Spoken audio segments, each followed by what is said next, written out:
We have now arrived at the final session for this evening, Alternative Energy, Models of Sustainability. Arshibai Kambaria. Arshibai Kambaria is the MD and CEO of Opera Energy, a private limited company which has been executing renewable energy projects from conception to execution for over a decade.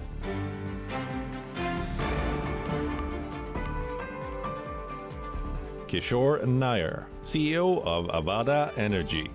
Kishore Nair has 4 decades of experience in the energy sector, specializing in business development and project management of large infrastructure projects.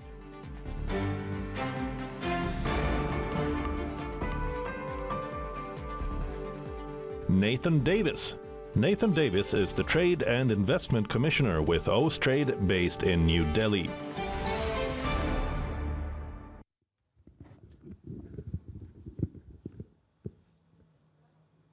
And thank you very much for staying with us. Welcome back. This is the final session. Everyone has eaten, their stomachs are full, but they're not bored, which I like.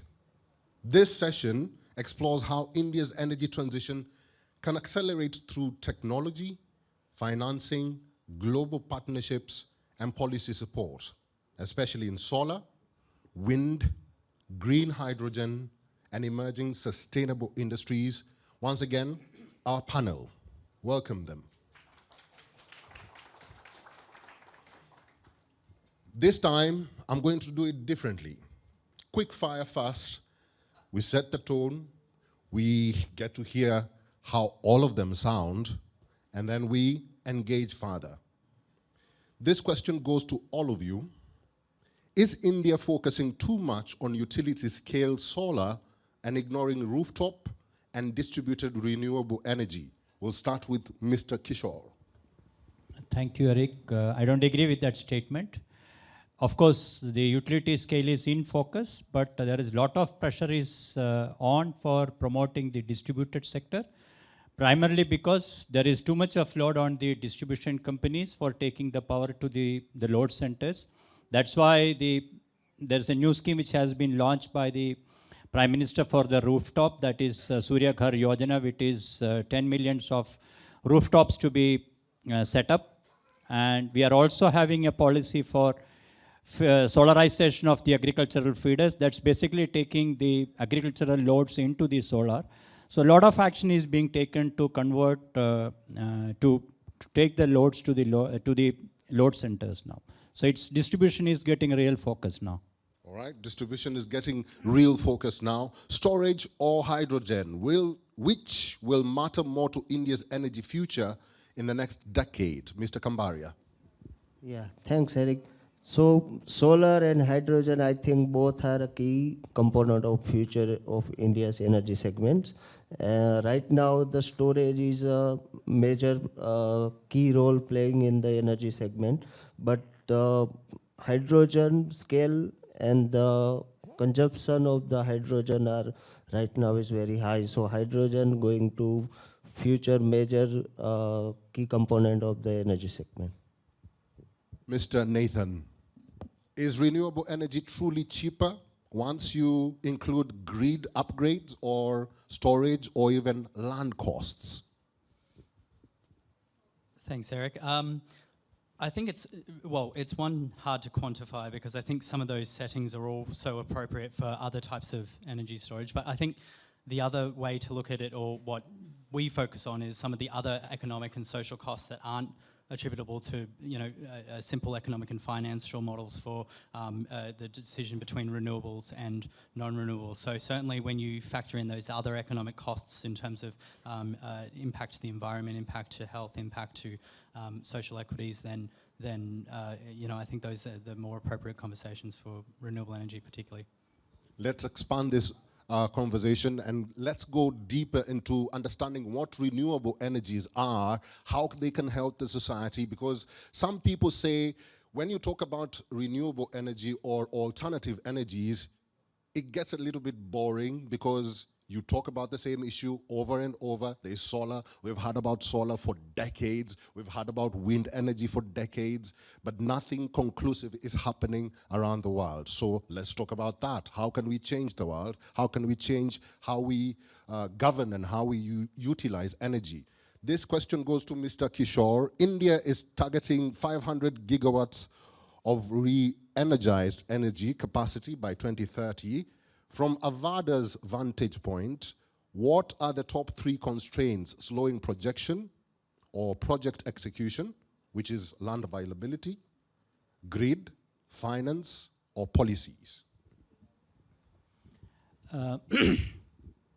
It's a combination of some of them. Primarily, if you're looking at today, we have a target of 500 gigawatt to be set up by 2030. That is a target that's set by the government of India. 1 year back, we were all thinking that probably we are going to cross it much earlier than the deadline that was set by government of India.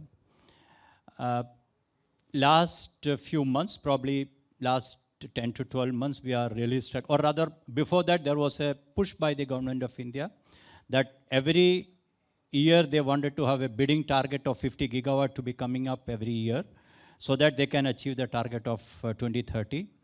The last 1 year, we are really struggling, and you must have heard some news which says that 40 gigawatt of letter of intent that's already published is waiting for the PPAs to be signed. So the reasons why there is a challenge today is, the major reason is that the PPAs are not getting signed because there was an exemption of the ISTS charges, that's the grid charges, which was exempted for the last few years, which got over by 2025 June. And beyond that, the exemptions are gone. That means any utility, the state utility which is receiving the power will have to pay the transmission charges. The distribution companies are feeling that this is an additional burden on them, so they are refusing to sign the PPA. So this is one of the major challenges that is facing in conversion of this letter of intents to the power purchase agreement. So that is one major cause, and so that is the primary issue. And then the second aspect is that the national grid, that is the interstate grid, is getting oversaturated now. So any new company which is going to apply for power or connectivity, they are finding that they will not get the connectivity in the next 4 years' time. So grid constraints are one of the major reasons, even though some of those companies who have got the connectivity, they are not able to convert these LOIs into power purchase agreements on one side. On the other side, you are finding it very difficult to get new connectivity which is going to come beyond 2030. So that is going to put a real challenge on execution capabilities of these companies to meet our target. So these are some of the major challenges in terms of policy. Even though government has got a lot of policy initiatives that is coming up, but the major issue what I'm finding is the load creation. So today when we are talking about the power purchase agreements are not getting signed, what the government needs to do is to create the load. There is a projection by the Central Electricity Authority which has given on year projection of the load increase. So we talked about how do we increase the load. One is that industrialization. So government of India has come up with the Make in India policy where they are expecting that the manufacturing sector will pick up, which certainly needs the power. So that is one major area. We talked in the previous session the EV sector. So EV is one major area where you can shift some of the large loads which will come in the daytime, and that the RE energy can be used for the EV sector. And then the load creation is primarily the area, and AI is something which we are talking about, and the data centers which are expected to be huge source of RE energy for the data centers. So these are some of the policy initiatives that the government need to push so that the RE energy will certainly get a big push. So these are from the 3 policy initiatives, and some of the other constraints is, one is the land is a major constraint that we are facing in India, because most of this land is considered as, except the desert areas of Rajasthan, which is considered as the farming land, and there will be, even though it is a wasteland, but availability of land is becoming a major constraint, and most of these renewable projects are moving towards the desert area, and the desert areas do not have the load. So that is the constraint that I said, that you need to have the interstate transmission facilities which will take huge power that will go from one western part of the country to the load centers in the central and the western part of the country. So these are major constraints. I know I took a bit long, but these are the constraints. It's still fine, because governments world over keep their promises every year. We've always heard about 2030. We're now hearing about 2047. We are now hearing about 2050. I don't know if some of us will be there, or the generation, I don't know what generations they're talking about. So that's what we are going to demystify in this discussion, because the promises are never ending. Why should they end now? What should be done to ensure that the governments are actually, indeed, promising something and making sure that that something is feasible and it's workable? Mr. Kambaria, Opera Energy operates in an increasingly competitive solar renewables market. We've talked about renewable markets and solar. What technology and cost innovations will define the next decade? Again, promises. Yeah, basically, earlier the solar was the major one technology. India renewable energy journey start from near about 1919. That time the major generation in the renewable side are coming in hydro and solars. Then after the wind will come on a key player because of the economic viability and the gap of the generation performance. But now majority projects and majority energy investment are going into wind and solar hybrid, where the similar cost of the transmission and evacuation infrastructure, we can utilize the major we can produce the major generation on same cost. But still there are some disadvantages like that, grid sustainability, timing of the generation. So compatible with this segment is coming with a battery. So wind, solar and battery, if we are going with three segments together, then majorly we can achieve almost 80 to 90% CUF of the utilization of the grid connections. Let's talk more about grid, because you mentioned it, and I think it's an interesting conversation when you explain how this grid capacity works. And some of the states, because I know the challenges come from the states, do you think major states in India have achieved that grid capacity? Yeah, because just Mr. Kishore said that grid infrastructure availability is a major challenge right now in India. We want to achieve 2000 around 500 gigawatt in 2030, but the grid infrastructure availability similar kind of not possible right now. We are not seeing like that. So we have to think how we can utilize maximum with existing infrastructure. So for that, the technology innovation and technological combination is a better option, I think. Right.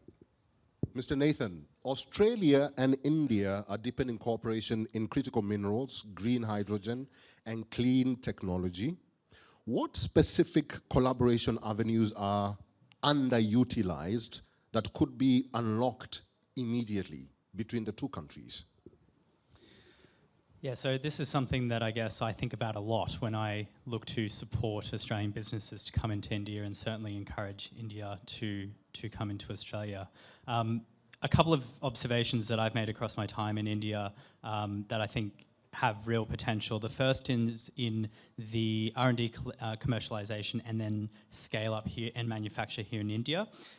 So we have a number of programs that we've shared between Australia and India under our national science body, CSIRO, our Department of Climate Change and Energy, DQ.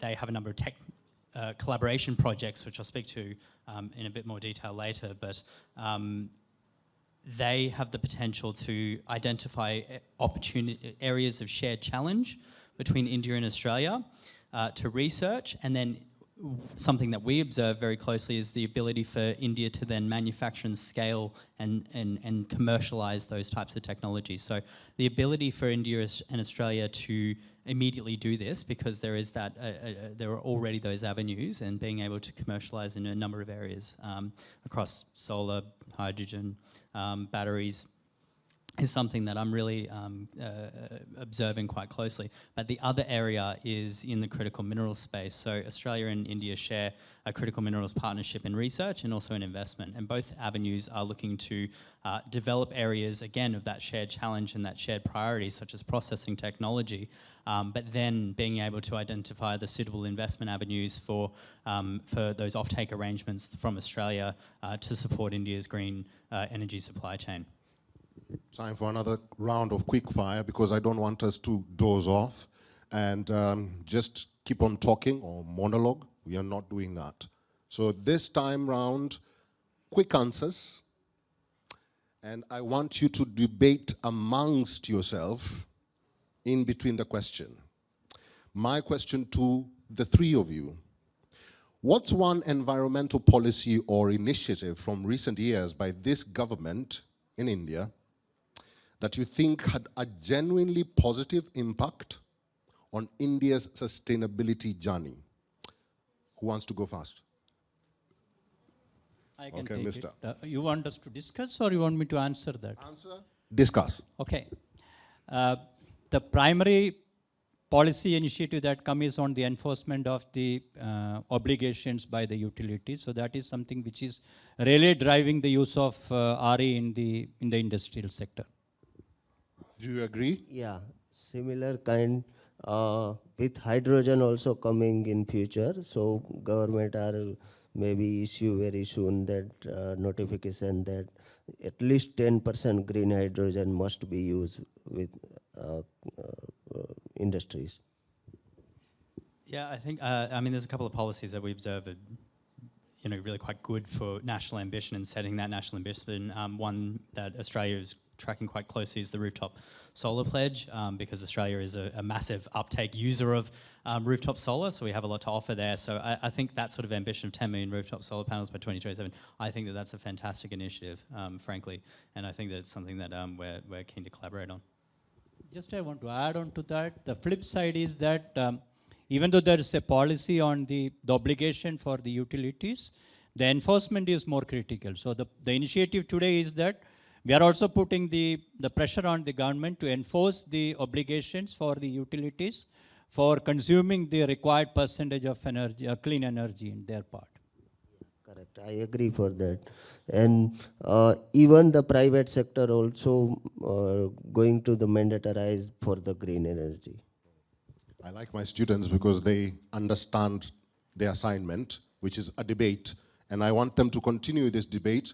My second question to the three of you: we see a lot of debates around air pollution sources, vehicles, industries, stubble burning. According to you, what's the most misunderstood aspect of smog in India?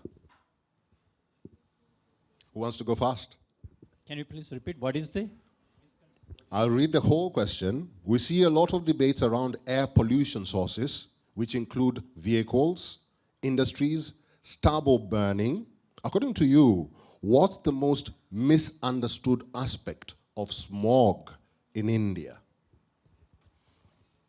India believes, or rather at least Delhi believes, that the stubble burning in Punjab is the real cause of pollution for Delhi.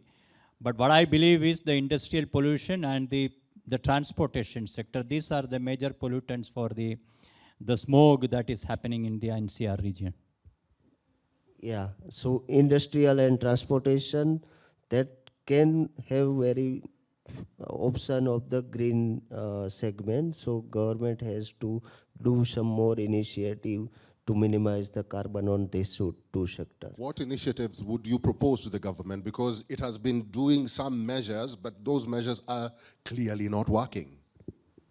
For industries, I see in some cities where the industrial park, where the government are providing the electricity and heat, because major industries basic requirement is a heat and energy.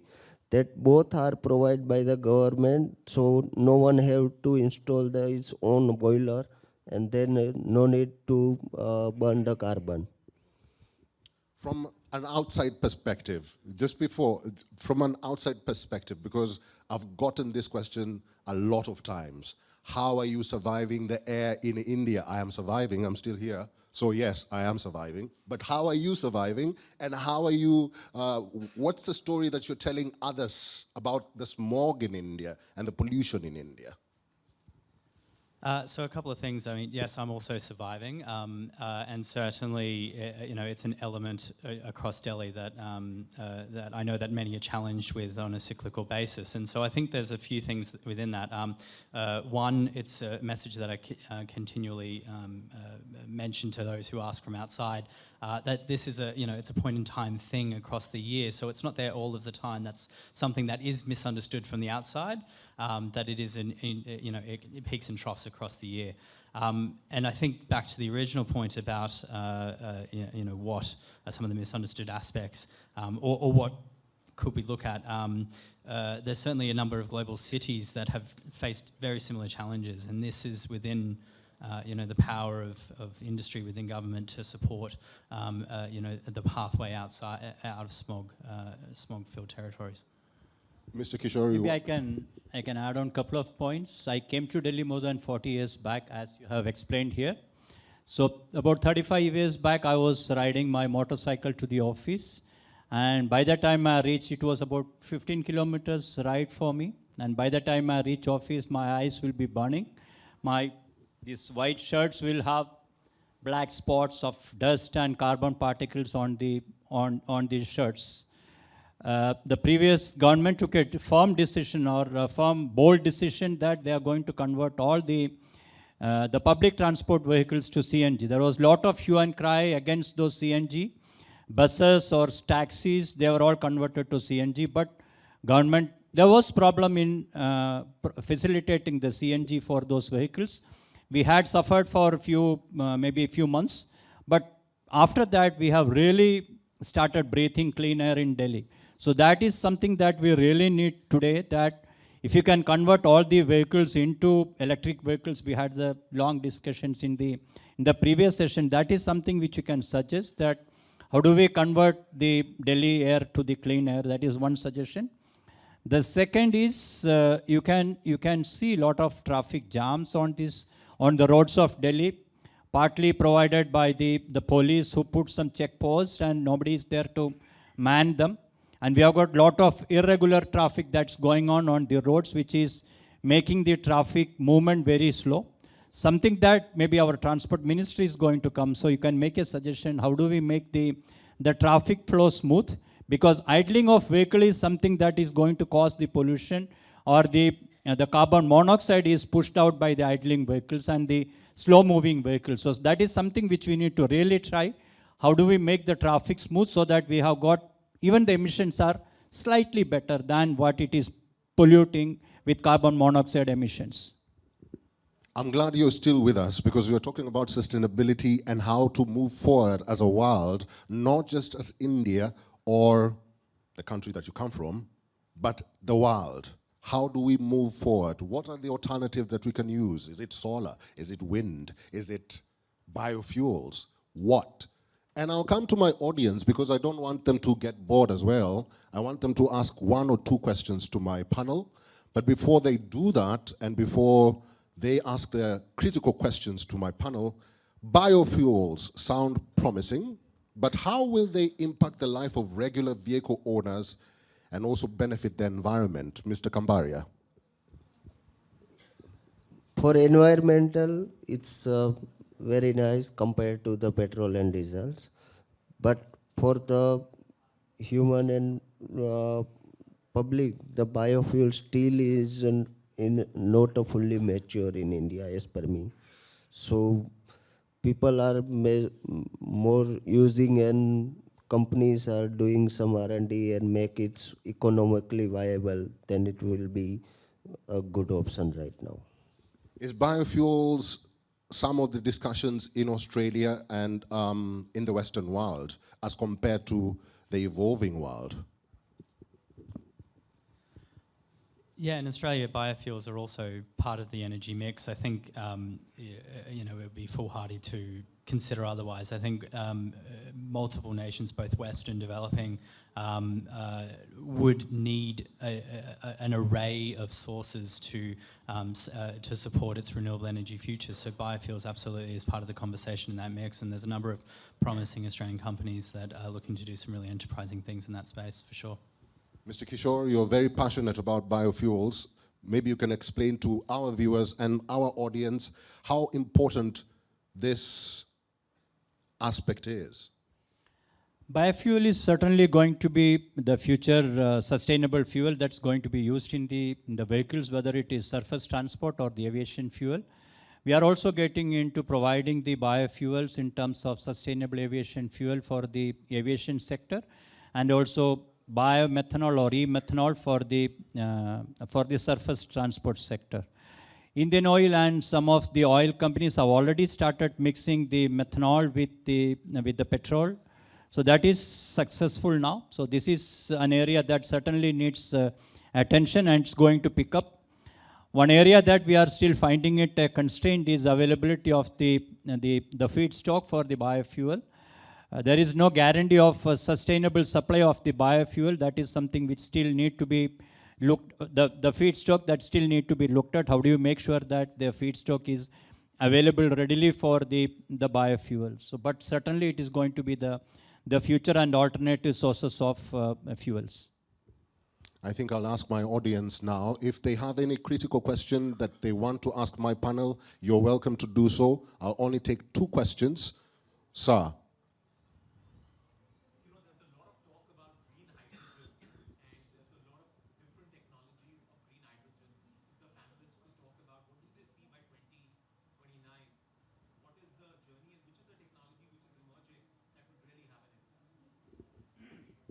I take that, probably I'm from this sector. So green hydrogen is certainly a new initiative that the government has taken.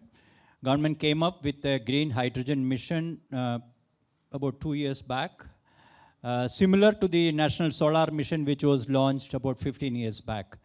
When the green hydrogen mission was launched in India, and it was more or less in line with the global practices that were launched. Most of the IPP companies came up with their own targets, and government consolidated the target of 5 million tons of green hydrogen to be produced in India by 2030, which was probably shifted to 2032.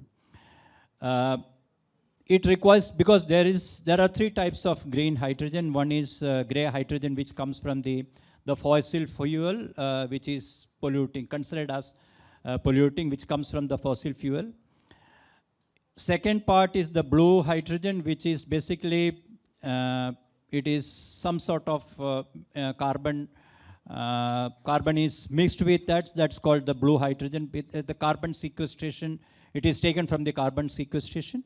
And the third is the clean hydrogen or green hydrogen, we call it, that's coming from the water source with absolutely no involvement of any fossil fuel, either from the source or even for electrolysis, which is using the clean energy, green energy. So that's why it's called green hydrogen. The price difference between gray hydrogen and the green hydrogen was substantial. It's about, if the gray hydrogen is available about $300, blue is available about 500 so, and the green hydrogen was available at around 800 2 years back when we are talking about 800 to 900, that was the range, or 700 to 900 was the range. There was a big difference between the gray hydrogen and the green hydrogen. So in order to fill up the gap between the grey hydrogen and the green hydrogen, certainly we were looking at a lot of subsidies or support from the government. That's why we all went to the state governments. We wanted subsidies in terms of the evacuation infrastructure has to be created. There are a lot of transmission charges which are levied on the electricity that is provided. We wanted the evacuation infrastructure to be created by the state governments. We also wanted some sort of capital subsidies which were offered by the state governments, and we wanted water allocation and so on. So there was a big list that was given to the state governments and the central governments that if you want to fill up the gap, this is something that is required. On the second part, we also asked for some policies in terms of the obligation, what we talked about, like the solar mission provided a certain obligation on the part of the solar energy, and that is with that, naturally it will take a course whether you can, the tariff will come to the normal range without any subsidies and so. So as of now, there is a big difference and we wanted some subsidies. So we said that there are 5 major sectors of hydrogen consumption in India. One is the oil sector and the petrochemical sector, which are heavy users of grey hydrogen today. They are used for the hydrogen cracking. The second is on the transport sector, which is using all the fossil fuel, and the hydrogen is used for that sector. And the third is on the power generation, and the fourth is on the fertilizer sector, and the fifth one and the most critical aspect was on the metal side. All the steel manufacturing, copper, aluminum, all this metal manufacturing, they all require the hydrogen for their furnaces and all. So these were the sectors where we had asked the government that if you can put a small obligation, maybe to start with 0.25% of their hydrogen consumption should be coming from the green. So that will at least create a domestic market for this, for the hydrogen. So that was a policy initiative which you all asked for, but somehow it has slowed down. So that is something 2 years back when we were all excited that hydrogen is going to pick up fast, but it has not really picked up in that way. The good thing is that to promote the domestic consumption of green hydrogen, the tenders have come now. SECI has come up with green ammonia tenders, and the good news is that we have seen fantastic rates which were discovered in these tenders, and the rates are in the range of $550 to $600. So that's really a good news. These are very small tenders of not in million tons, but they are all in hundreds of tons, 100,000 ton or so.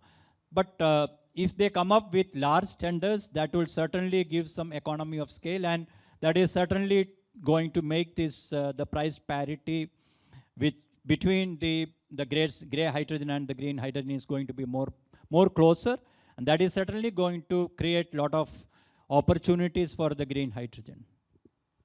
I hope you're satisfied with the answer, because you read my brain, because I was just about to ask about green energy and green hydrogen, but you have explained it very well. Mr. Kishore, thank you. Any other question, critical burning question? We'll take it from the gentleman here.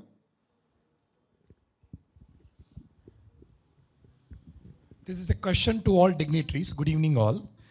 Sir, what do you think after India will be 15 years, especially in green energy, and what kind of support you needed from the government? Who do you want an answer from? Okay. Yeah, that is a good question. So from the government, support is the open the market, and the policy is a key part of the any segment, particularly in solar, wind, or green energy, or green hydrogen, or anything. The policy and government infrastructure, that is a basic need of the anything. So that is the major role which government have to play for the secure our target of 500 gigawatt in 23. Talked about a lot of policy initiatives while I was talking in my first answer, as well as on the green hydrogen. I said, what are the policies that we are looking at? See, one area which is becoming very critical for today is that we have got a lot of solar energy which is coming, which is already installed. We have about 127 gigawatt of solar projects are already installed, and they are all coming in the daytime. Today we have a problem of excess solar energy that is coming in the daytime, and that is a real problem today. And if you look at the energy exchange, you can see there are instances where the energy cost in the exchange was less than 50 paisa. And today, if you look at the normal range of energy in the daytime is roughly about 1.5 to 2 rupees, and there are no takers. In most of the cases, there are no takers of the daytime energy. We have surplus daytime energy. And the transmission constraint, what I talked about, we have a serious transmission constraints. It is because the transmission evacuation infrastructure has been created, which is used only for 25% of its capacity. Because we are using these huge transmission lines, which is coming from Gujarat or Rajasthan, and they are used only for transporting the solar energy with an efficiency of, say, 20 to 25%. So the problem today is that how do we cope up with this surplus solar energy in the daytime and consume it in the evening peak time in the exchange is, at times it goes to 10 rupees, which is the ceiling. And in most of the cases, it is hovering in the range of 8 to 10 rupees. So the answer is that how do we make storage as part of our energy balancing? If you can store the surplus energy into a battery storage or any other forms of storage and use that in the evening power, in the evening peak, so that the same grid infrastructure is used for sending out the power in the evening peak. So this is one of the major policy shift is happening in this sector today. And if you see today, most of the tenders are coming with storage. There is no plain vanilla solar or wind tenders are coming. So they have understood that this is the need of the hour, and all the tenders are going to come up with only storage. And there are also tenders which are coming, you store the energy and supply only in the evening peak, so that the transmission lines are used in the evening peak also. Pause. Thank you. That's a long answer. Let's, Nathan, do you want to chime in on the discussion, on the question? Sorry? Wait, we'll come back to you. Let's just finish on one. Oh, sorry, I have to say, Could you repeat the answer, the question, please? Mike, please. So basically, I ask a question: what you need a support from government in 15 years, and what will the future of green energy in 15 years? How do you see green energy in 15 years, next 15 years?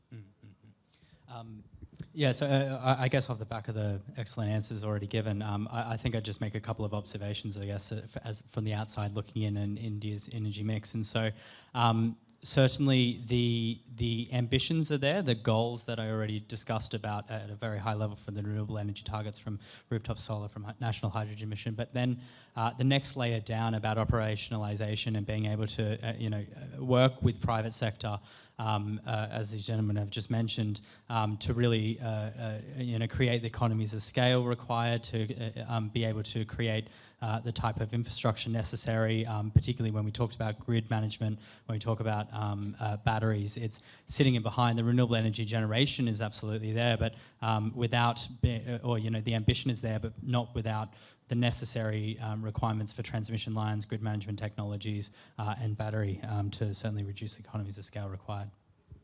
I hope you're satisfied. Thank you. We'll take two more questions from my panel, my previous panel, to my new panel. This is interesting. We'll start with Dr. Shannon.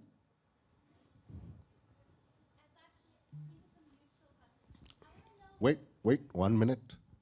1 second. Proceed.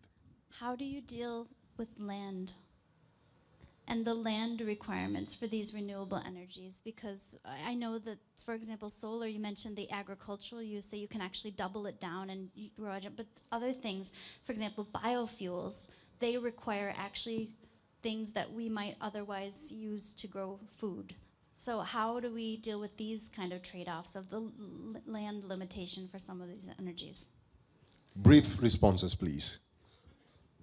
So in a renewable energy, right now already I think we are achieving to the land crisis because the project size and the investment are coming very huge. So many people are bidding the tender and winning the tenders. Everyone have a big pipeline like a 10 gigawatt, 30 gigawatt, but actual execution of the project is very less, and majority project are going to delay just because of the land and local issue. They are the very key role in this segment. And as that Mr. said, what government can support on this factor. On the local issue, they have to make some new rules and some transpiration about the execution. Another part for the land, though majority government are already supporting for the issuing the government land on a lease basis, but the private sector land price are going very high, and on that price the viability of the project are coming very less. So alternative option for that, in a wind sector we can move to offshore, but in a solar we have a not much option for that. Either we can do floating solar or something, but that are the very small market compared to the onshore solar projects. So land is a key and a major part. That's why Indian government has give one mission that one sun, one earth, one grid. That means some countries has land benefits, some countries has power demand. So if all countries are connected on the one grid, then that land can be used to supply power of the consumption of the other countries. Just to be clear, land availability is not a problem just specifically for India. It's a problem world over, because I know some countries, when you speak about renewables, when you speak about energy, the land question, and especially in African states and African nations, that's a big problem, because if you bring in the discussion about land, it becomes a problem. I don't know why they make it a problem. Nathan? Yeah, so it's an enormously complex issue, and certainly something that a lot of Australian businesses that I've looked to support here, and you know, also hearing their stories back in Australia, have looked to grapple with. I think some of the innovative solutions that mentioned just before were, you know, are certainly part of it. You know, some of the solutions that I've seen, say, down in the state of Karnataka, I've seen some wonderful solutions about use of solar panels across dual use areas, if it's you know, agricultural land, if it's across water reservoirs, these sorts of things. Certainly offshore wind as well as a similar method to, you know, better overcome land issues attached to renewable energy generation. I still think that there's more to do, and there's certainly more to come. And I'm seeing new innovations every day about how to overcome land access issues as well. There's an Australian company who's looking to do very innovative drone transmission tethering, which is able to sort of mitigate some of the land access issues and land requirements needed for the simple transmission lines that I mentioned before to operationalise the renewable energy movement. So there's a lot of different opportunities for innovation to sort of come into the piece to not only create new ways to generate energy, but overcome the land issue, because as I say, it's enormously complex, even in a country like Australia where there is a lot of land there. All right, this next question is for you, Mr. Kishore. I'll let the person ask the question and then you can answer it. The gentleman here. So my question related to how will India's solar ecosystem evolve over the next decade in terms of the manufacturing competitiveness and storage integration and the grid monetization? And same, what is the strategic shifts are needed to match or surplus China's technology, leadership in solar PV modules, in irrigation storage system and other battery storage? See, as far as the module is concerned, India has, as of today, the module is in surplus. The manufacturing of modules in surplus today, and they are not going to probably approve more modules today. So as far as module is concerned, we are already self-sufficient to meet the requirements today. Cell is the next part. Cell is ALCM has been introduced. That means you can use only the certified cells for the modules. And the cell capacity has also picked up in India, and in the coming probably next 6 to 12 months time, we are going to be self-sufficient in the cells as well. As far as the technology is concerned, we are already into TOPCon and we are moving to HJT, and probably the future is going to be perovskite. So this is on the part of cells and modules. Moving to the ingot and wafer, we still have shortage in ingots and wafers. There are constraints in importing the machines from China. Mainly they are the producer of machinery for the ingot and wafers. There is a restriction on exporting those machinery to India, which we are also taken up with the government of India. Between the government level, we are trying that, how do we sort out this issue? That is one aspect. So as far as ingot and wafer is concerned, we have a concern. Silicon, still people are not talking much about the silicon. That is about the manufacturing. On the storage part, as part of our PLI scheme for the green hydrogen, lot of incentives have been announced for manufacturing the electrolyzers in India. All the companies, including us, we have planned to manufacture the electrolyzers in India for the green hydrogen. For the batteries, currently most of the cells are coming from China, and it is getting assembled or manufactured. The battery assembly is done in India. Most of the companies are also looking at manufacturing their cells, but cells, again, it's a critical material. That's a constraint for getting the required materials in India. If you're satisfied with the answer, just give me a thumbs up. Good. Mr. Plogman, I heard that you had a question for my panel.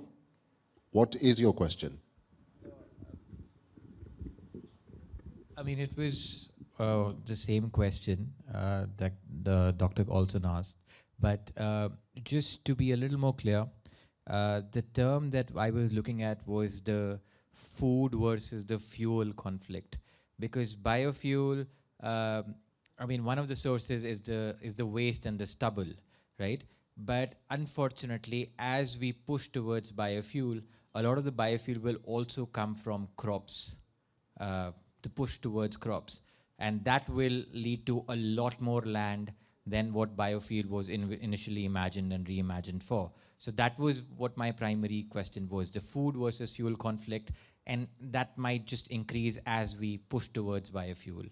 That is what I was looking for. Mr. Nathan, do you want to respond?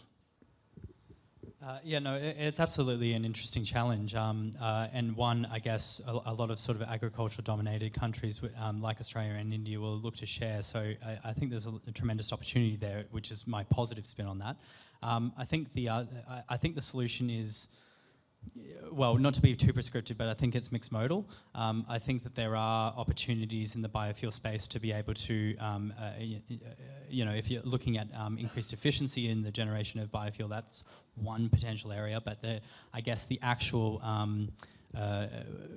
ag tech solutions that could also be developed for some of the use of agricultural land and the development of crops and the burning of crops and the use of crops.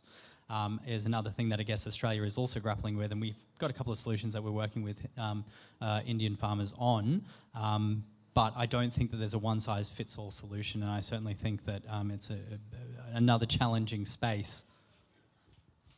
Thumbs up or? Okay, we are good. So let's talk about what happens ahead, looking ahead, and what needs to be discussed, how it should be discussed. What I'm talking about is looking ahead and identifying actionable next steps, not only for India, but for the world over. How can middle powers like India and Australia collaborate more effectively on critical minerals, batteries, and value chain security to support global green industry? Nathan, go first.